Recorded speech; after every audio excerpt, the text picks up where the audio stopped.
Hey, how's everybody doing tonight? Welcome to Music and Mixing. Those of you who don't know, this show is right currently a bi-weekly show, meaning every other week, or is bi-weekly twice a week? It's every other week, however you want to say that. But tonight, we got a lot of cool stuff coming up about the future of the show and the future of all kinds of cool stuff going on. And all kinds of cool stuff. That's all I got to say. And if you've never watched the show before, or if you're watching us on demand, skip in about 5 minutes until a little bit later on. Until, like I said, we're going to make some changes in the future. But for right now on the shows, I usually take the first 5 minutes, let everybody come into the chat, say hello. I do some shout outs if you tell me where you're from, because we always get people from all over the world, and I'd like to see where everybody's coming from. So feel free to shout it out in the chat. I'm going to try to keep a chat on everything. We are broadcasting to 6 different places tonight. So I'm going to try to make sure I catch the feed from all of those places. We do have the program picking up the chat from all 6. So if you comment over on one of the Facebook pages or something like that, we will see that. So hello to Fly Robin. Hope you're doing well. Thank you for jumping in. Jimmy Jones, thank you for jumping in. Hope you're doing well. Crazy night. I just did a 2-hour set over on my Twitch channel, so I kind of mixed, but I've been kind of away from mixing for a couple of weeks, so it was a little rusty. As you take a break, that's why I'm trying to do the live shows, because when I get called back, I don't want to be rusty, because like I said, the places I DJ at, mixing is what you get hired for. So if you're not nailing every mix, you're going to get replaced, and that's why I make sure I stay nice and ready to go. So if I ever get called back, when I get called back, I'll be ready to go. Jimmy Jones is from Canada, so we already got U.S. and Canada. It's awesome. Feel free, like I said, if you're watching, to just type in on one of the things, the chat, or on the thing where you're from, so I can, like I said, I like to see where everybody's coming from, because we got people from all over the place joining in. Gibram, thank you for joining in. Hope you're doing well. Let's see who else is out there right now. Should be fun tonight. It's open question night, so that means absolutely positively anything whatsoever you want to chat about, we can. We can talk about programs, or we can talk about mixing. Hi. Or we can talk about me. No, we don't want to do that. So I hope you're doing well. Like I said, we're on 6 different places tonight. We have a bunch of people tuned in. Thank you all for tuning in. Like I said, usually take the first 5 minutes to kind of see who's in the chat, where you're from. Givram's got all kinds of mixing questions, and that's what I'm here for tonight. It's open question night. Like I said, we got some changes in the future that I'm going to talk about right at the beginning, and then we will jump into it.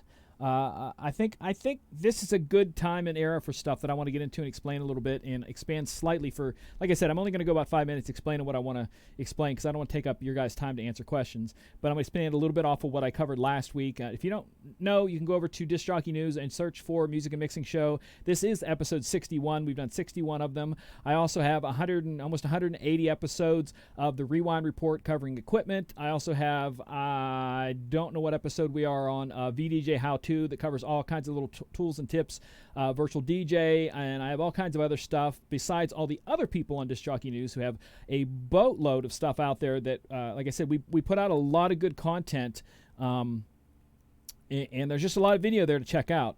How's my microphone? I'm just tuning it up just a little bit. I had it set for the previous show when I was talking over music, and it was really loud. So I'm trying to tune it back a little bit. I'm just into the yellow right there. I think last week's show I was a little quiet, so I think I might bump it up just a little bit more this week. So again, we got a couple more minutes before we go in. So anybody in the chat, shout out where you're from, all that sort of thing, and then we will get into tonight's madness. So yeah. Like I said, we have a bunch of people over all 6 places we are broadcasting to tonight: Facebook, and obviously on YouTube, a couple different places on each one. So we're definitely going to be doing that. Those of you who follow me on, thank you, Joe. Appreciate that. Joe, let me know how it sounds. In the future, I'm trying to get this show simulcast over onto my Facebook page, which right now it's not. We've been having some trouble getting everything to match, because we're using so many different programs and crisscross and stuff, and you have to have certain sign-ins for certain ones and have to be administrators on other ones. So we're trying to kind of get that match so we can get it as many places as possible. But in the future, I will be doing a simulcast over to my channel, so you can watch it live over there also. Joe is from NYC. What's going on, Joe? Robin is from O-Town. Suppa Man, what's going on? How are you? Glad everybody's joining in. Clark Stewart, Callie in the house. We got both coasts now.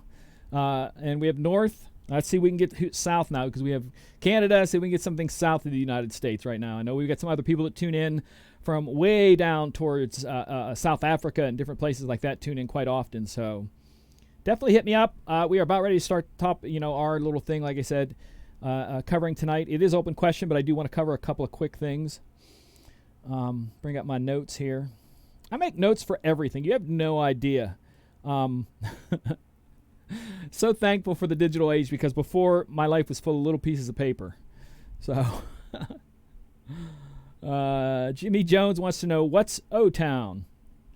John, thank you for tuning in to my mix earlier. John supports me a lot, and I try to join in his support. He does also a lot of great mixes over on Twitch. You want to check him out, but he's from Boston tuning in tonight. There's DJ Sleek from Kenya, so now we've got everywhere. Nairobi, Kenya, thank you so much. We've got the whole world now. That's what I wanted to do, make sure we had the whole world. So awesome. Thank you. Like I said, I was kind of tuning on the mic because it's weird when you're doing the mixing and stuff like that, and I'm talking over the mic, and I'm moving the mic up and down, and when you're mixing, you get a little bit more excited, so you talk a little bit louder, so I kind of like back the mic off a little bit, so good. Okay, so it's open question night, so I have a couple things I want to talk about the future of this show and some different awesome projects that we have coming up. We really do have some great projects coming up there. But there are going to be some changes in the future, and it's not going to start until September, and that's kind of like the back to school in the fall and starting over thing. Right now, the show is every other week. John just called me Mr. Worldwide. I think Pitbull has that on lockdown. I think people call me Mr. Annoying. I don't know if you want to, don't let that stick. But no, right now, currently the show is every other week, and starting in September, it's going to be every week. So it's going to be every single Wednesday night at 10 p.m., Tentatively right now, it's going to go from an hour to a half an hour. So we're not going to do a lot of stuff at the beginning. We're just going to come in. We're going to cover stuff. Alternating weeks is going to be an open question night like this. And then the following week will be a topic I will cover and then answer questions. And then the following week, open question, being absolutely open question for absolutely anything. But we're going to try to shorten the show so people can join in. For those of you who don't know, a half-hour sitcom is actually 22 minutes minus the commercials. So we're going to try to hit around 30 minutes for the shows from now on to cover, get in, make it a good show that we're trying to, build up a little bit more and expand some stuff on that. So again, that doesn't start till September. Again, it will be every week at 10 p.m., and there will be a half-hour shows. I also have, like I said, I've been working on a lot of stuff and changing, and those who watched last week's show on music and mixing, I talked about the future of things and how you really need to adapt in this new economy and how things are going on, and we don't know when things are going to get back to normal, if there will be the previous normal or there'll be a new normal. And I heard a guy say this about something totally different than DJing, but I tacked it on to DJing because I thought it was so appropriate to what I was going through at the time. And what he said too, I put the word DJ in there, is don't think like a DJ, think like an entrepreneur. So I've kind of changed my mindset because those of you know me, I love to mix. So when I get hired for jobs, I don't do a lot of mobile gigs. I do clubs and bars. So I get hired for my mixing ability. And that's something that I'll probably have to change because there might be limitations to what kind of gigs I get. So I'm going to have to expand upon things. And I'm adapting some of that. And some of the stuff that I'm doing here on Disc Jockey News and my own channel, I'm trying to expand a little bit more on that and slowly working towards September being kind of a kickoff for a lot of stuff like that. For those of you who don't know, I do have merch from back in the day when I used to tour, and I'm bringing some of it back. So there will be MJ shirts. That will be the first thing that comes back. So that'll be on my site. I'll announce where, and you can go to the site and just pay with like PayPal or whatever, and then I mail it to you. So we have stuff like that coming up. I also do individual DJ classes. So if you're interested in taking some DJ classes in the fall, I'm going to really push for that. It'll be something where you can learn what you want to learn. So if you come in and say, hey, I need help with my software, I don't understand everything about this, I'll be able to help you with that. Or if you go, hey, I got a new controller, I'm a little confused, I'll be able to help you with that. If you want to learn how to mix, or if you want to talk about how to organize songs or whatever you want to, you can hire me for a one-on-one class. But also, I want to do this other thing that I want to do small group lessons, and those will be like a Zoom type thing. There'll be like a maximum amount of people, like no more than 10 maximum, and you can come in and just donate. So if you make any donation of any size, you'll be able to get the link to join us on that, and then it'll be like this, but it won't be 20 people. You'll have your camera there if you want to show your camera and your sound, and you'll be able to ask me questions about mixing, and I'll be able to show stuff. And in those private things, we won't have to worry about getting busted by copyright laws. We'll just be able to play what we want to play. So keep in mind, September, those are coming up, the private DJ stuff and the group stuff, like I said. And it's just simple donation. If you want to come in and donate $5 for the night and for the 2 hours and just ask questions and different things like that, you can. But it'll be just kind of like a small classroom thing. Like I'm thinking no more than 10, just so that it can be something that you can back and forth camera-wise and ask questions about mixing or anything like that. So keep those in mind. Again, all those are coming up in September. And I think it's kind of exciting. Like I said, it's a new era of the DJ world that we're in. I'm seeing a lot of people quitting. I see a lot of people selling equipment. I see a lot of people changing the size of the gigs they do. I was listening to a guy the other night talk on Disc Jockey News. He was speaking last night. I wish I could remember his name. I'm horrible with names. But he was talking about the fact that he has people still talking to him about, I have to be that 500 person packed to the hilt wedding or 700 people packed to the hilt wedding. And like he was saying, that's just not going to be a reality for a while. So if you can't survive on changing a little bit, adapting to the world around you, you're probably going to hurt pretty bad unless you have some sort of daytime job or something like that. And according to Digital DJ Tips, they do a survey each year. They call it their census.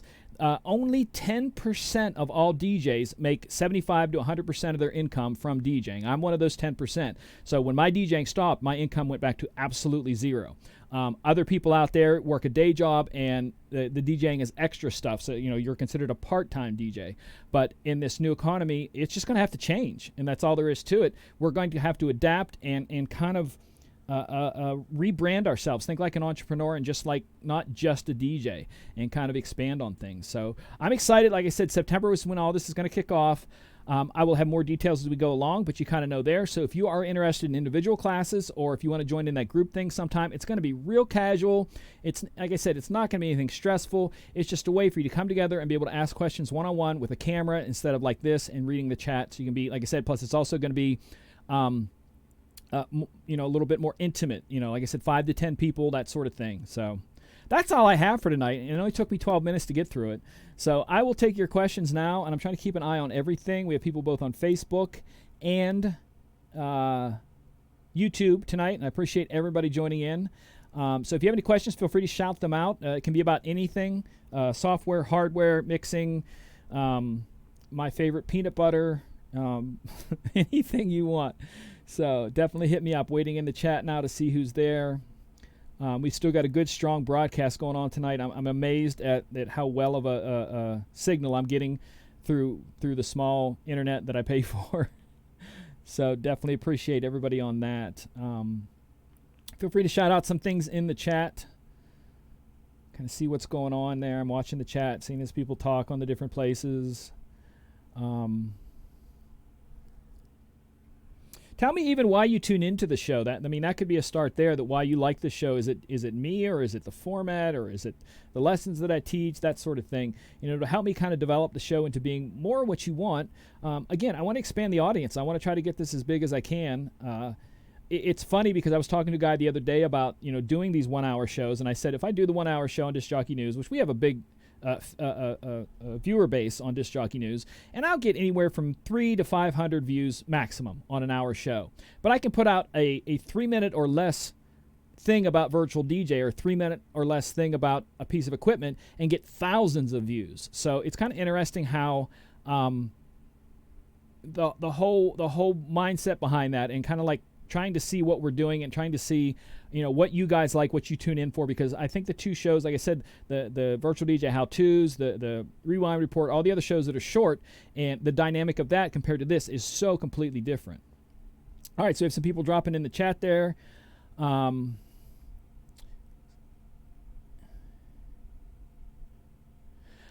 Jimmy Jones asked that he saw a post about virtual DJ having some big changes in the future, and do I know what they could be? Somewhat, yes, and it's funny because they're not the only ones that have some big things coming up. Serato does also. But here's basically the way I can paint this picture for you. When Algorithm DJ come out with their program and saying that they had the stems built in, Virtual DJ released their update 2021 that day, stating that they have the stems. But you got to keep in mind that 2020 only dropped 8 months ago, or 9 months ago now. So we haven't even been a year on 2020, and we're already hitting 2021. So they kind of rushed that out the door a little bit with just the one new feature. So they have a lot more coming on this version. As like I said, it wasn't supposed to be released yet, so there's little bugs here and there and stuff that they're doing. So there will be lots of stuff coming up with them. I obviously can't talk about it. Like I said in the past, like I said, when they released 2020, I got to do the world release video. So I was the only one who had it a week before, and I literally did the video a week before and was out DJing before everyone else knew about it. So yes, we will find out the information, but no, I can't tell you until everybody else tells you. So it's pretty much, it's like that. But there is stuff coming. But like I said, those who are trying 2021 for the first time and seeing it's a little different, keep in mind that it was a full switch from a 32-bit to a 64-bit program, because most of us used a 32-bit before unless you're using Mac, and Mac requires you to use a 64-bit program. Switching from the 2020 32-bit to the 2020 64-bit was a change, and doing that, you lost some of the plugins, both audio and video, and that's why I stuck with the 32-bit for so long. But if you want the stems effect, you have to have 2021, which is a 64-bit only version. So that's kind of what we're jumping into, and I'm still trying to get some information and getting stuff tied in. One of the things that I've noticed that and I know I'm going to screw these things up. Denon usually has, in what used to be the drivers, the AISO drivers, and the other one I call Wasabi, which is Windows Audio, blah, blah, blah, is what all it stands for. But I found that the ASO was really, really sensitive on the gain. Like, it was like super, like that gain, just you moved it any direction and it was way off the charts and stuff was peaking bad. So I did a full switch over to the Wasabi, and I'm calling it Wasabi, that's just what I'm going to call it, but just to the Wasabi, and that cleared up everything when I went switching over to the 64-bit. So there are little adjustments there, just going from the 32 to 64, that I think that is important. But take some time and kind of play with it a little bit. Give yourself time. That's why I said right now I want to be mixing at least once a week, if not twice, so that I'm testing all these things out. So when it comes time to be in front of a real crowd, I'll have everything kind of down pat, hopefully. So that's the big switch with that. So we'll see what else is coming up there. Jeff said hello. Hello, Jeff. Superman 919701 says, I'm very informative. Thank you. Appreciate that. What's your take on the DJ industry post-COVID? See, here's the thing. We are in an unprecedented time, and this could go 1,000 different directions, from them just saying, okay, back to normal, to having certain restrictions on certain things. Like, I know a lot of the cities, our city here has a restriction on alcohol, that the only time you can order alcohol at a restaurant or a bar is if you order food. You can't just go in and get a drink, which is just, I don't know, doesn't make a lot of sense to me, but that's what they're doing. So there could be a lot of changes as we go along that are partial restrictions. Things like buffet-style food. Here in Pennsylvania, there's a thing called a cookie table, and it's something that's part of a wedding tradition here forever, and it's kind of like, think about it like a cookie buffet, and it's stuff where people come and donate cookies to the cookie, and it's their way to, donate to the reception. And because that is a buffet-style thing, prior to you getting your meal, you go up to the cookie table, that's out the door. So a lot of stuff like that is going to change, and we're going to have to make, adapt to it. So that's why I say, when you ask me what it's going to be like, it could go 100 different directions. They could put us under lockdown again, or the whole country could rebel and say, screw it, we'll deal with it, and that's all there is to it, which I see a lot of that going on. I do know for a fact that some of the restaurant associations around the country are doing marches coming up to force the states to let them get back to normal, because with the partial person restriction on just the restaurants and the bars, there's a lot of them that just can't make it, because if they have a small place that fits 150 and they can only put 25% of that in there, they're not going to make enough just to pay anybody to keep the lights on. So I don't know where it's going to go, but I do know that you're going to have to adapt in some way. If you do weddings, you're going to have to adapt to maybe pick up karaoke, or do smaller weddings, or do miniature setups. If you did giant lighting setups before, you might have to lower your price and switch to other stuff. You may have to pick a part-time job while you're doing the part-time DJing. There's some adaptation that you're going to have to make in the future. And like I said, the people that I've spoke to on the Restaurant Association, they don't see things really going back to what they were before normal, full capacity, etc., until 2021. And even then, you are going to have people that are afraid to go out, because I see a lot of DJs talking right now the fact that they have been asked to come and DJ gigs, whether it be a private gig, a wedding type thing or something, or a public gig, and they're starting to say they're not sure it's worth risking their health going out and being amongst a large crowd of people. That there's a lot of changes and different things that you could do to protect yourself, but there are people just in that realm that they're not sure they want to go out just because of how they're exposing themselves. So there's got to be changes. Let's see, we have any questions here. Matt says virtual DJ and you. Thank you. Gibram says, regarding house music and mixing between each song, is there any creative way to mix in and out of songs, and how do you end a mix? Best way I can explain it without giving you, you paying for my class, is that in my class, I teach 30 different ways to transition to songs. Now, some of those can be 5, 6, 7, 8, stop, start. They can be beat match in, because to me, remember, beat matching isn't mixing. Beat matching is just beat matching. Press the sync button and you beat match. That's not mixing. So you're mixing with effects.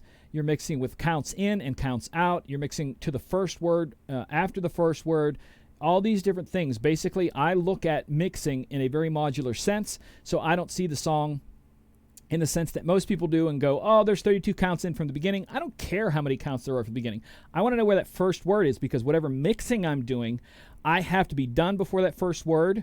And also, I can't be done way before the first word and leave a kick drum just riding and riding and riding and riding until you get to the first word. So it's all about modularly structuring the songs so that they match perfectly, like you're building a brick wall. So it's just piece by piece by piece by piece by piece. And that's my way of looking at mixing, because it isn't, a lot of people tell me, go, well, how do you mix these two songs? I'm going to tell you that I mix those two songs in the mindset exactly like I mix every other 2 songs. I pick where I want to go out, I pick where I want to go in, and then I find some sort of way to put the two together, whether it be through beat matching, whether it be through an effect, be through a scratch in, a scratch out, anything like that. So to end up getting into more of that answer, you would have to take the class, and you're welcome to talk to me afterwards. Connect with me. Just send me a message on any of the social medias. I'm on all of them, and we can set up, talk to you about what the classes cover, all that kind of stuff. But to go into more detail, I have to do the class. But that's kind of like my mindset with mixing. It isn't necessarily house music. It isn't necessarily pop music. It's all the same mentality with anything. Like literally, when I download my music, besides doing my tagging that I do, I will put a cue point on the first word, then 8 counts before the first word. I will do it on the last word, and then 8 counts before the last word, so that when I'm mixing, I can see where that first word is every time. So I know I have to be finished mixing by that first word. And the same going out, I go, oh, there's 8 counts before that last word. So if I'm going to mix in, I better be ready. Otherwise, there's going to be just a kick drum riding until I get out. So that's kind of the mindset between that. But I set all of them up so that I could download a song today, set up those cue points where the first and last word are, etc. And if I don't play that song for 10 years and I pull the song out to play it, I will know exactly what I need to do. I don't even have to know the song, but I'll know exactly coming in, going out, and that's it. So I hope that answered that. Jimmy Jones says, can't wait to see. Awesome. Steven says, first time here, been a FOH engineer since I was 17 and in and out of the dance clubs as a DJ for 20 years. That this is the funny thing, that someone who's been in the industry that long in the clubs and stuff, that how things have changed and how to continue to be in the clubs and continue to be in the bars, you have to adapt on your style, on your music and everything. So I think for us, it's a little bit easier because we can go to a different bar that's literally on the same street and have to do a totally different feel to the night, both in music and mixing style. You could, as I like to call it, sometimes you have to dumb down the transitions. The crowd can't take that. So someone who's been in the industry that long, about adaptation, how things change, what you have to do.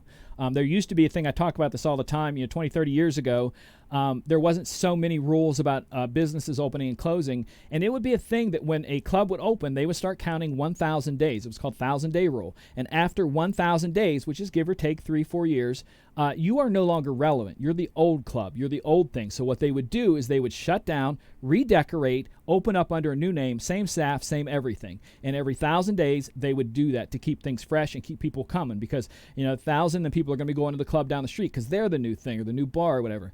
And we don't see as much of that now, but back then you kind of had to be that flexible to switch up, because you could be DJing at a place that's playing house music and they close down and open up, and then we're going to be top 40. So if you want to keep working there, you have to change your style or get a job somewhere else. And that's happened a lot of times, because I don't like DJing certain types of music, those of you know, and I've had a few switch, and I'll be like, hey, I'm good, I'm just going to move on, thank you though, call me when you want to, next time you change. And like literally 3 years later, they'll call me up and go, hey, we're switching back, we like the other thing better, you're interested in coming back? I'm like, absolutely. So definitely stay on good terms with people and all that. Free Empty Tracks website. I'm not sure what you mean by that. Please be a little bit more explanatory what you're looking for. If you're looking for instrumentals, or you're looking for copyright free stuff, that sort of thing.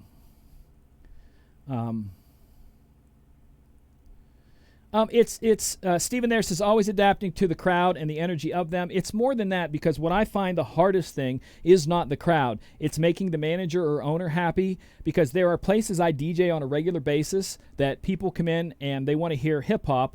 What's now is top 40, anything that hits the Billboard, top 40 of the Hot 100 chart. But the place doesn't want that. They want all fast music. So I have to play everything between like 120 and 130 BPM. So I'm playing a mix of house music and like Drake remixes at 120 BPM, 125 BPM, stuff like that. So it's not always the crowd, because you got to make the owner happy. I mean, that's kind of what it is. I've had places that were banging and the owner goes, wow, this crowd's just not spending enough. We're going to change the format. So he changes the format of the music, even though the place was absolutely packed, like literally line out the door every night. They just weren't spending enough, so he wanted to switch crowds. So we had to change music, change the atmosphere to get a different crowd in. And that's kind of a fight. But, a couple weeks ago I talked about mixing stuff, and there's two things: playing to the crowd or playing to the room, and they are two totally separate things. Playing to the crowd is the dance floor, and for the kind of places I DJ, there's a line out the door starting, I start at 10 p.m., there's a line out the door starting at 11 p.m., and there's a line out the door the whole night until about 1 a.m., usually, when the staff will go, hey, it doesn't matter how many people are coming out, we're not letting any more in, here's some tokens to come back, and here's your first free drink tomorrow, please come back. I don't have to turn over a dance floor, because the entire room from the door you walk in until behind the DJ booth is packed with people. The bar is 3 to 6 people deep all night long. The bartenders never stop the whole night long.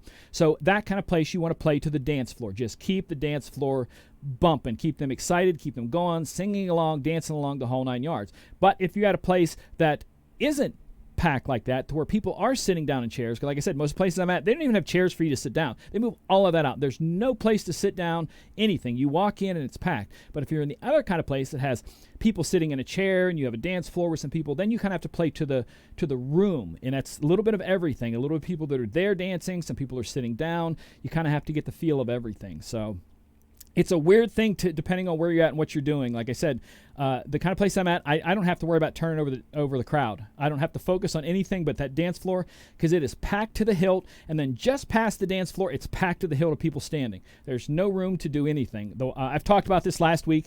One place I'm at, they're behind the DJ booth, because the DJ booth goes out this way. Behind, they put a waitress station, and then realized shortly afterwards that it's completely useless because it's so packed. The waitresses can't get to it, and they don't use it during those nights. I have people in that waitress station dancing, because there's no other place to dance. They push into that waitress station thing, and they have a few feet there to dance to. So it all depends, but you got to look at the crowd, you got to look at the room, you got to look at the manager or owner, because trust me, there's many places where everything is ruled by that and nothing else. Income is king at some of those places. Sam says, totally agree with the mixing style. The point of mixing in and mixing out is very important. Awesome stuff. What's your take on African house, tech music,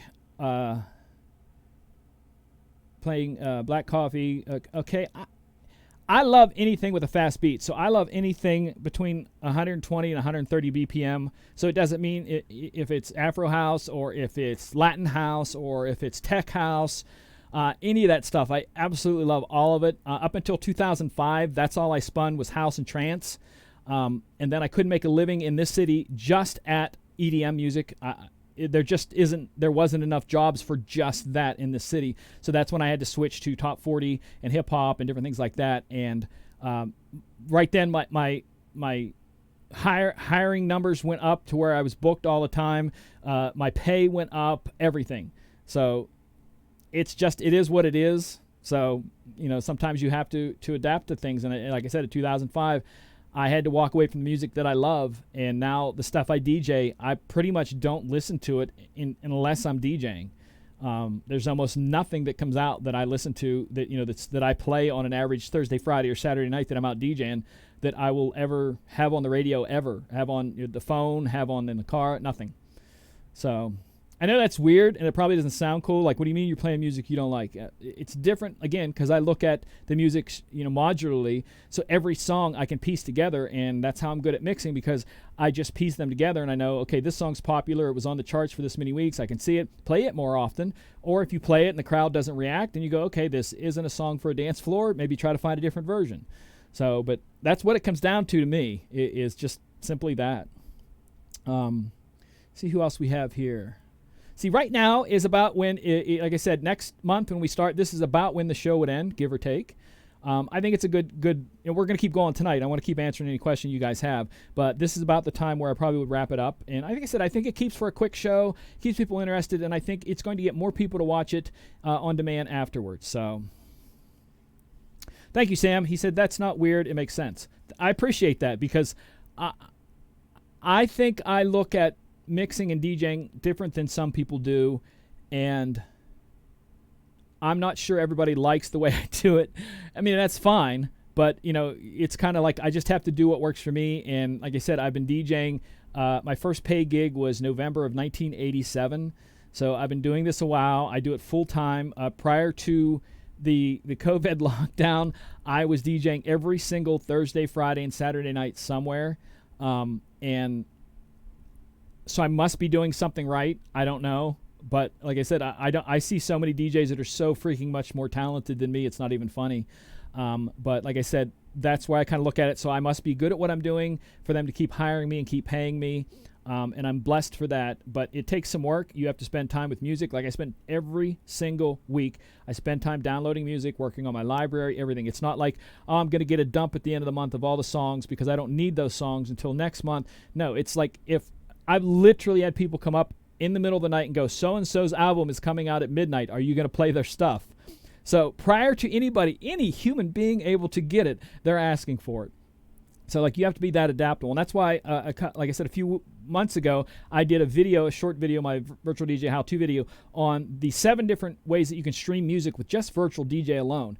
And that's really good because, like I said, if a song comes out at midnight, I can go to like Deezer or one of the others and be able to just drag and drop play that song via, streaming it. Without even downloading it, I'll get to download later, but I can at least play them that way. And that's why I think that's important for the streaming, because it's a tool that lets you have an almost unlimited library. It's not something that I feel you should rely on, but I feel that you should, make your own library of stuff that you have so that no one can take it away, and then make lots and lots of copies of it. So if something crashes, you always have multiple copies. But the streaming thing is something, if you're not doing it, you need to get used to doing it, because it is as normal to this generation that's coming up, and like I said, even to me, because I'm an old guy, it's as normal to them as picking up a cell phone. It's like, why aren't you streaming? So if you haven't gotten into that and tried it, give it a try. There's lots of great stuff you can do. I subscribe to 2 of them. I subscribe to the iDJ Pool. That is one of the ones that Virtual DJ offers. It is $10 a month. And I also subscribe to Deezer, which is just like Spotify. It actually has more songs than Spotify, but less subscribers. It's out of France, but it has every song that you can imagine. And both of those are streaming stuff. I pay $10 a month for each of those, so that when I'm out, I'm never caught without it. The iDJ Pool, I like it because when you go there and look for a song, they're all marked like DJ songs. Intros, clean versions, dirty versions, etc. They're all marked. So if I'm looking for a quick, clean edit, I can see it marked clear as day. But the Deezer is going to give me album versions like Spotify does. It's going to be plain versions, not clean. It's not going to be marked clean or dirty, so I don't even know. But like I said, that's why I kind of go with them. And it's kind of like I said, you have to adapt, and that's one of the things that I'm so happy that I made the jump and really dive into this, because it makes my job so much easier. And the stuff that I can do, and the new stems plugin for virtual, and how I'm able to just drop the vocals out of a song, and now I have my own beat to go out of a song. So I don't even necessarily have to have a quick edit with an outro. I can just drop the vocals out and then just let the kick drum and mix however I want to mix. So technology, right? Steve says some bars and clubs didn't want stuff that was that new. Explain to me what you're saying there. Are you saying that they don't want new music? Feel free to make sure that I'm coming at you right with that one there, Steve. Anybody else have any questions? Feel free to drop them in the chat. Like I said, I have the decks open tonight, so if you have mixing stuff, I can do some mixing stuff for you there, or we can show the program or anything you want to do like that, we're doing there. Yes, thank you, Robin. Feel free to share, hit the like button, all this kind of stuff. This program kind of also lives on demand because we have a lot of people that watch it afterwards, and I thank you so much for tuning into it. And I hope that I don't ramble so much that you feel lost, but if you need to fast forward through something, please do. So, Steve, I hope you're typing and letting me know what you're talking about there. So anybody else, feel free, chat, any comments, any questions, anything you want, we can talk about. I don't have any kind of anything new that I've really been messing with lately, other than, like I said, virtual. I'm trying to tweak all the little weird things with that. Like I said, the whole driver thing was something unique to me that I'm sitting there going, well, this driver makes everything seem real hot and sensitive, and the other one seems normal. And to be able to, have to switch like that, it wasn't a big switch, but it was just like I never thought that there would be that much of a difference. And as I said, I started to make some of the changes. It all started kind of naturally feeling more and working more. Steve says they didn't want stuff that wasn't on the radio for at least a week. Again, it depends place to place, because the two of the places I DJ at are near college, so there's no one in the entire place over 30. So if you have your average club or bar, when I say bar, I'm talking about not a place where everybody comes in and sits down, there's no dance floor, nothing. That's a bar. And if you DJ in a bar, there's a whole different set of rules for everything like that. That's totally different. And we can maybe do a show on bars some night, but I think they're so open that you could get away with anything at bars. Old, new music, not mixing, everything, the whole 9 yards. But the place, like I said, I DJ at, no one's over 30. So that means that someone who was 25 10 years ago was 15. So if I play a song from 2010, that is a throwback song for them. So all they want to hear is stuff that is literally being played on the radio right now, and something that's 10 years old. Every once in a while, I could throw a 90s song in there, or maybe, a really super classic hit, like Journey, Don't Stop Believin', or something like that that's really big, Spice Girls, something that was just ginormous in the day. But most of the stuff I have to play, if it, like I said, if you drop back to 2010, 2005, that's an oldie song to them. That's a throwback. It's like, oh, I remember when I was like 10 and listening to that song. So that it's kind of, where you're at, you kind of have to look, because it is a little different. But some places, they don't want the new stuff. Other places, they do. And again, like you said, some places want that. So it is controlled by the manager. So cool. Jimmy was talking about the ASOs and more for the time codes. It's different for each one. The Wasabi, again, I'm going to call it that. It's for the Windows, and it was designed by Windows to work with Windows. So depending on how you're doing or what kind of sound card you're using and all that kind of stuff, it just doesn't seem to be as sensitive to me. So again, find what works for you. I like I said, I swore by the Denon ASIOs for years because it was like they worked, and that's why I used them. But like I said, as I moved over to the 64-bit, I found them to be really sensitive.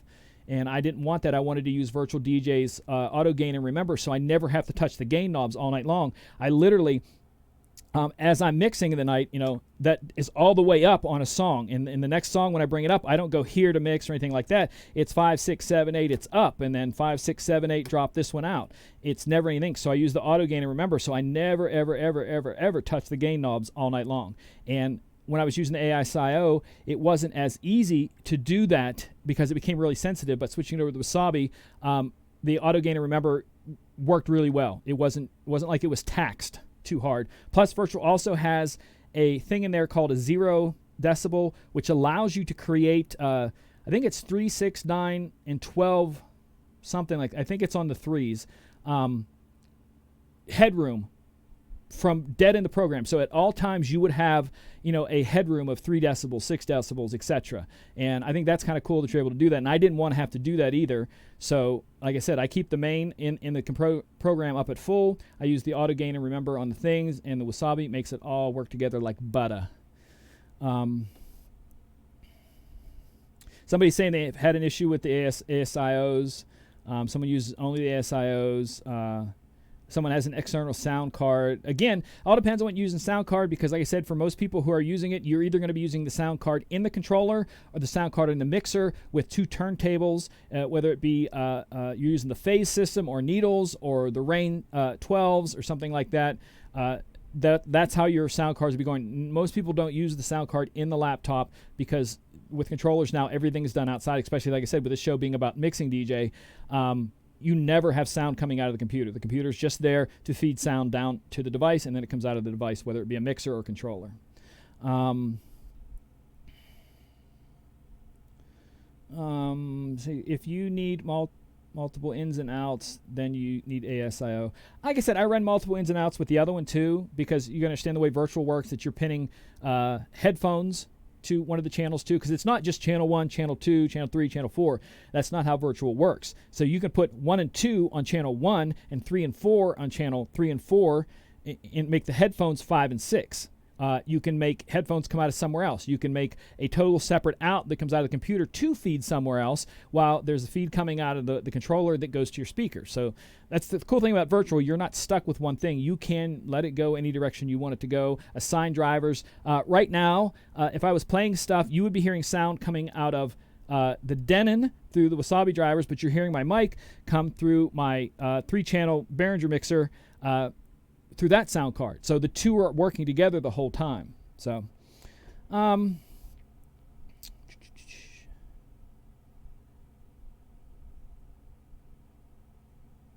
Jimmy says he doesn't find that I'm guessing you mean VDJ or Tractor doesn't always get the auto gain correct. Like I said, if you have it set up right and you're using Wasabi and you're using there's if I can remember what it's called, you have to flip the switch in there. Hold on here.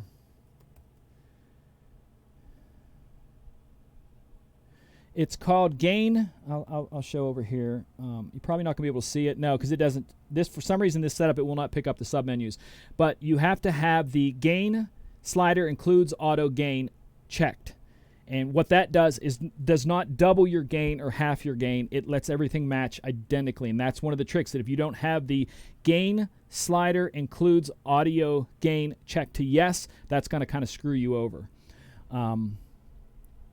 So that's one thing that you have to kind of look there on that one. Jimmy is talking about the external sound card connected to a mixer. Yeah. Again, the mix world, Jimmy, is pretty much all of us use an external. I know people who do weddings and different things like that. They go off the sound card that is in their computer. The rest of us who are doing mixing, it's whether it be the mixer, we're using a Rain or an S9 or a controller of some sort. Everything comes out of the controller, and that's what matters. The computer is just attached to the controller. So there. All right, so any other questions? We still got time, or we can cut it short, whatever. These are some good questions. I didn't think I would get into this much of a talk about drivers like that, but it was kind of neat to me what the big difference I had switching from the 32-bit to the 64-bit program, and how much of a difference that made sound-wise. It was just amazing to me. I would like to get into some more studying about the 64-bit and how it handles audio to see if there is a sensitivity because everything I've read so far says no, 64-bit is no different when it comes to audio out. It's still going to be out as out, but I think there's a difference. There has to be in the way that I see that. If you know different, let me know. Like I said, I want to try to do some search because I think it would be good to educate myself on the two and why a 32-bit program audio-wise sounds differently than a 64-bit program audio-wise. There you go. So any other questions in the chat? We still got lots of people tuned in tonight. You guys are freaking awesome. Thank you all. If you, Jimmy, if you just type in gain in your search, like I said, because of the way I have this set up, I can't capture submenus over here. So typing it in. So if you go to the options section and the options and tweaks in the menus, oh, he found it. There you go. That makes a big difference, that little check. Like I said, that's one thing with virtual is that there are so many things that you can adjust. A friend of mine had the Pioneer 1000 SRT running with virtual, but he didn't quite like the platters. I said, well, you can go in and adjust those. You can adjust the latency, you can adjust the scratch speed, you can adjust the plus or minus, you can adjust the sound of it. There's all kinds of things like that you can adjust. And I sat down with him and he made some finite adjustments that are simple things, like instead of it being 0, it's like 0.115, and he's like, oh, that's feels a lot better. And then I changed something else, and he's like, oh my gosh, that's even better. And then we changed some more things. He's like, this is perfect. So virtual allows you to literally tune it like you want. One of the biggest things that a lot of people don't understand is that there's a setting in virtual for when your platter's going around. Let me throw a song on there so you can actually see it. Whoops. There we go. So is the song's going around, you can have this platter set. I'm not going to have volume just so you can see it.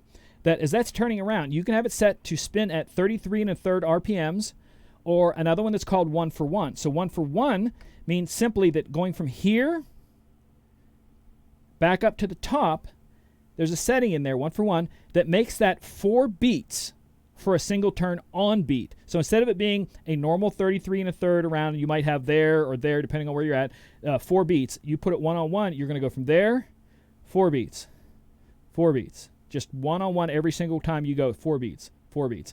So there's so many freaking little settings like that in there that you can set that are just crazy.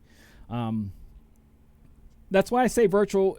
I like it so much because I can make it do and be what I want it to be. I don't have to fit the program. The program fits me. No matter how I want it to look, how I want it to react, the buttons. If I say I don't like what this button does, I want to change it. If I don't like where this button is, I change it. All kinds of stuff like that. So if you have any more questions, we're almost up to the top of the hour, and everybody has kind of stuck in there. I appreciate you all. Apparently you like hearing me talk. So we'll take the last few questions here before the night's over. Yeah, it is crazy how many options there are. I actually would like to maybe someday do a count or see if there's a count on how many there is there, because it's cray how many there's there. I know I talk a lot about virtual on this, but like I said, if you sit down and talk to me for a couple minutes, you may not switch to it, but you'll definitely understand, like, holy cow, is that thing robust. I've had so many friends switch recently that they're just like, okay, this is just crazy. Every little thing you tell me I'm liking, and they're making a switch. So I've gotten a chance to talk to a lot of people about that, and about, if you don't like the way it looks, you can change the skin to literally anything you want. There are thousands and thousands and thousands of skins to make it look however you want. You can program the keyboard buttons to be shortcuts, just like Serato if you want. Whatever you want it to be, you can make it and program the buttons on here. Because if you knew how much MIDI mapping I've done to make everything work exactly like I like, you would think I'm crazy. When I first got these, the 7000, 3 years ago, I spent about 6 hours setting up to do exactly what I want. Because I wanted certain effects to be dedicated to buttons, not, I have to find that effect and then trigger it. I wanted it to be that button all the time because I know I always use that effect. Or one of the buttons I created where there are 2 effects that I put the 2 together, like one of them is an echo out and a flange, and I put those 2 together for a single button press. So instead of it being, we're going to go flange here and echo there, flange and echo are in one button. No matter what that's turned to, I press that button, it's always going to do flange to echo, the post fader, stuff like that. Jimmy asked me if I have a version that makes it look like version 6. Trust me, there's a version 6 skin out there. I know I have version 7s in here. I don't think I have a version 6 in here. Yeah, I have version 7, version 8, 20, 21. I have Serato. I have Record Box. I have Pioneer DDJ 2000. I have the Pioneer DDJ 1000. I have Denon Prime, so it looks like a Denon Prime. The one I use is the Controller HD by Denyo 2020, or Controller 2020 by Denyo, and it is modified with my logo on it, stuff like that. Again, I like to customize all that kind of stuff. This is, there's Virtual DJ 5 in there. Okay, so I'm going to show you this. There's no 6 in there, but if you wonder what Virtual DJ 5, which 5 and 6, I'm telling you right now, were not good programs. When it hit 7, 7 was so solid and so good, it was just crazy. So this is what Virtual DJ 5 used to look like. Pretty crazy, right? There's 5. This was 7, 2 decks. 7 was pretty solid. You can have Record Box if you want Record Box. You can have, where's the Serato 2.0 if you want Serato 2.0. Like I said, I use the Denyo 2020 with my logos right there. You can see that. And I also use a special thing that I use for it, to where there's a mode on this one that lets you do versions where it's 2-deck big or 2-deck small. So 2-deck big gives you all of your effects adjustments. But like I said, I have mine programmed, so I don't need to fuss around with this whole section here. I want to see more songs. So I go up to here, and then I go to versions and go to the 2-deck middle. And the 2-deck middle cuts both of those away, gives me my cue point, gives me my cue points and hot cues and all that stuff there. And then I have more room to see. So, like I said, you make it like you want. But like I said, I like the newer stuff. It's to each person, whatever you like. And like I said, again, that's one of the things that's cool about virtual, is it lets you kind of do that. So any other questions? It can be about anything. So feel free, if you're out there and you go, we wanted to ask, but I don't want to ask. That's what we're here for. I won't be back for 2 weeks because, like I said, we're still doing the every other week until September. And then we will be doing the weekly, which I think that starts September 5th, if I'm correct on that. No. 3, 4, 5, 6, 7, 8. September 9th, I think we start, or 2nd or 9th. First or second Wednesday in September will be every week. And like I said, it'll be alternating open question and topic. So also, if you have any topics that you want me to cover, hit me up with those too. Always appreciate those. Thank you, Andrew. Appreciate Andrew said that there's a lot of meaningful content. He always appreciates that. I appreciate you appreciating that. I would be basically here in my studio talking to myself if it wasn't for you guys. So it's kind of cool. I joked around before that when I was a kid, I always wanted my own show. And here on Disc Jockey News, John's given me the chance to have several of them.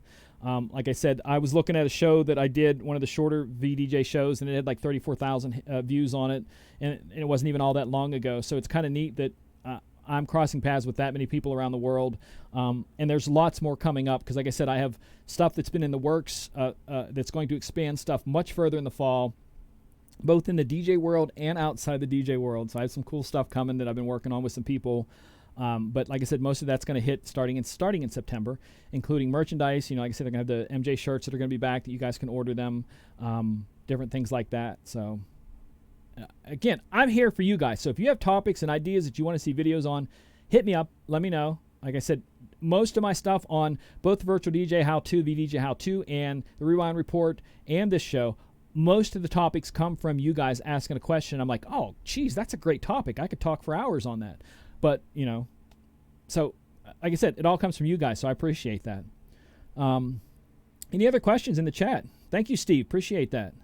Anybody else who's out there watching, whether you're watching on Facebook or watching on YouTube, I can see everybody's chats. I think the ones that are coming in from Facebook, because I still have a couple people watching on Facebook.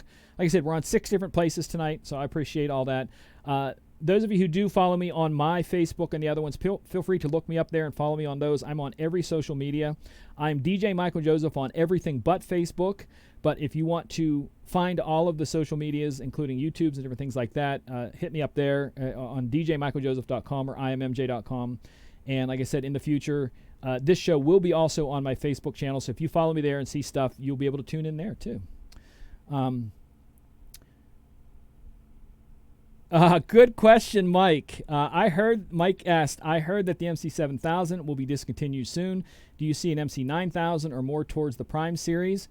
What I'm going to tell you is not only has the 7000 been discontinued, but also the 4000 has been discontinued. That doesn't mean that you can't get it, but they're not going to make new ones. And it doesn't mean that you can't get it repaired, because you can get it repaired. It just means that they're going a different direction, going to another device. I don't know what it is yet because they have, just like all the other brands, Pioneer, Newmark, all of them, have been pushing back and pushing back and pushing back their planned dates of release because of the COVID. People aren't spending as much. They don't have a good way to release it. So we're not sure when it's coming out because Denon's new stuff was tentative to come out like now, midway through the year.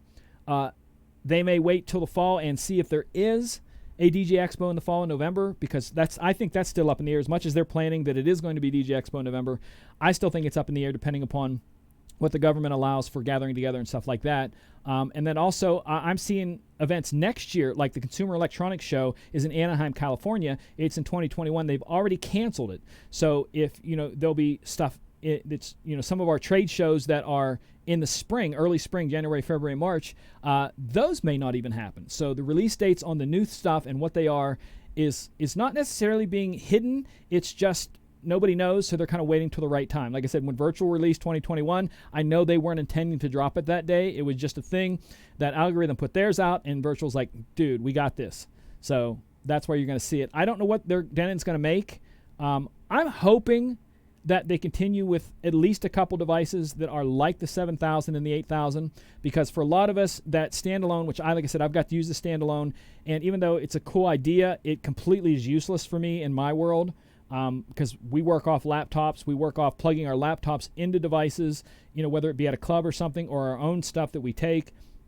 So to walk in there with a full device, it's just not going to happen. So unless you've got it on a rider that when you're on tour that they have Denon equipment on the stage, or you take your own stuff in, that's just not going to be a part of majority of DJs' lives. It's just not. So I'm hoping that they come out with something. If not, not Denon, but Newmark, which is also in the in music family, just released a Platinum Mix 3, I think it is, that has paddle effects like the S9 and the Rane 72 mixer, and it's smaller, so I'm hoping that even if Newmark releases a 7000, Denon 7000 size version of a mixer that has the paddle effects, I may go that direction because I love the paddle effects. If you know if there, go look it up. It's out there. But like I said, it's kind of neat what they have, but I don't know where it's going to go. And the same thing with Pioneer. Lots on hold right now. So that's all the information I have on that. Thank you, Steve, about the great show. Do I ever mix on the fly with no cue points to your tracks? If I'm loading a song that doesn't have a cue point, this is honest goodness. If I have a song I'm loading, no cue points, while the other one's playing, I zoom, find the first word, mark it, back off, 8, mark it, and then if it's a full-length song, I'll try to find a spot in the middle, mark cue point number 5 as being a middle point to get out of a song, so I don't have to play all 3 minutes. And if I have time, I will put the final 2 cue points in there to show me the end of the song, but usually I need to know where that's at. So if I can't see it on the waveform or know where it's at by hearing it, I have to mark it because, like I said, in the way I mix, and like I said, this is kind of expected in the clubs and stuff, you can't have a da da da da da and then the song starts. You have to mash those up. So it's 5, 6, 7, song, last word of the song on 8, first word of the next song on 1. 5, 6, 7, 8, 1. And that's the norm. So you always kind of have to have that marked. What exactly are paddle effects? So basically, on the other one, there are 2 paddles here, and they are literal paddles that one way it locks on, the other way you pull it back and let it go and it taps up. So if I have an echo effect attached to your knobs, I can pull that back and echo out. So I can be scratching, lock it, scratch, pop it out. So all the effects are triggered and untriggered from the 2 paddles right there. So you don't have to, like on mine, I have to go up here to trigger a lot of my stuff, or over here for this deck. With the paddle effects, they're right there, and you can trigger them on and off quickly while you're mixing. As my friend DJ Rambo says, all the magic happens right there. So that's what the paddle effects are. But go look it up. It's the Mix Platinum 3, I think it is. By Newmark, and you can see it there, or go look at the S9 mixer by Pioneer or the Rane 72 mixer. They all have the paddle effects in the center, and all it is it triggers certain effects, but it gives you a big paddle that you're not looking for a little button. You're triggering and being able, it's like a hold and release, or the other direction locks, so you can like leave it on, that sort of thing. But like I said, I would like to see some of that. Yeah, there's thousands of skins. Jimmy said he found the skin on the website. There are thousands of skins on Virtual's website. Plus, there are other websites out there all around the world where people make stuff for Virtual DJ that's not ever put on the Virtual DJ website. My Serato skin, my Pioneer Record Box skin, and several others came from other sites that people created them and put them out for people. Stuff that is not on the Virtual DJ website. So like I said, it's way beyond just what Virtual offers. So we're almost up to the top of the hour. Wow, I talked a whole hour tonight. Didn't think I would. And people seem to tune in and stay tuned in. Thank you, guys. Again, I will be back in 2 weeks with this show. Remember, we're switching in September to the half hours and every week, but we're still doing alternating weeks because there are other shows on Disc Jockey News that are on at this time. So please check out some of the other shows. Contact me if you are interested in one of the DJ classes 101 or being part of a group class. Different things like that. Like I said, I definitely want to get that up and going, and I know there's lots of people interested. I had somebody take the class 2 weeks ago, and like halfway through, he's like, well, that little thing I learned right there was worth the whole price. And I'm like, well, we still got over an hour left of the class, so you can ask more questions. Do you mix instrumentals with acapellas all the time? And doing it with the new stems effects, I can drop stuff in and out all night long. I can do highlighting of words where I drop the music out for highlights of words, or drop it out and let the music go so the people singing, they can shout certain parts of the song. The music's there, but the vocal's out. There's 1,000 different things you can do. And again, as a person who mixes, you want to use all the tools. You want to use acapellas, instrumentals. You want to use quick mixes. You want to use transition mixes. You want to use everything, twerk mixes, whatever you can use. It's all about making the best thing and keeping it going all night long. Because like I said, as a mixed DJ, as opposed to like a wedding DJ, I don't talk. There are several places I've worked in my lifetime where they do not allow the DJ. There's no microphone allowed. You have to control the night from the mix. And if you don't, you get replaced. So it's just like any other skill. If you're a carpenter and you couldn't, work with your tools, you'll be replaced by a better carpenter. And that's just kind of what all that is. It'd be the same thing as if someone who isn't a good speaker starts doing weddings and tries to announce stuff and they're stumbling over their words.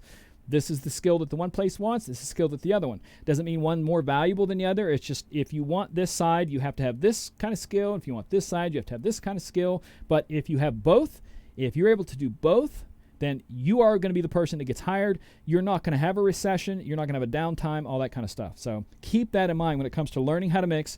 You're making yourself more valuable in all the things you do. So, John, again, thank you for your support. I do appreciate all that. Scott, I hope that answered your question. I hope that you guys, I know I get very kind of excited about the stuff I talk about, and I hope that I don't sound like I'm talking down or anything, but it's just, I'm very passionate about all this, so I don't mean anything by that. So if we were there together as opposed to this, and I want to support you to find your way of DJing and your mix and all of that, because you have to find what works for you and brings your paycheck in. My way might not work for you, your way might not work for me, but if it works for us, then that's all it freaking matters. If I can make my world work the way I want it to, and you make the world yours, then that's what we're doing this for. So, but most importantly, have fun at what you're doing. If you can't have fun DJing, our job is literally to celebrate with people. If you can't have fun at that, you need to get another job. So we're past the top of the hour. I'm going to cut this. Thank you guys again so much. You've been a blessing. Contact me with any questions you have. Check out more shows on Disc Jockey News. Go look at some of the old shows. There's a whole lot there. So until next time, again, thank you. Take care of yourselves, and more importantly, take care of each other, because it is a crazy world out there. God bless.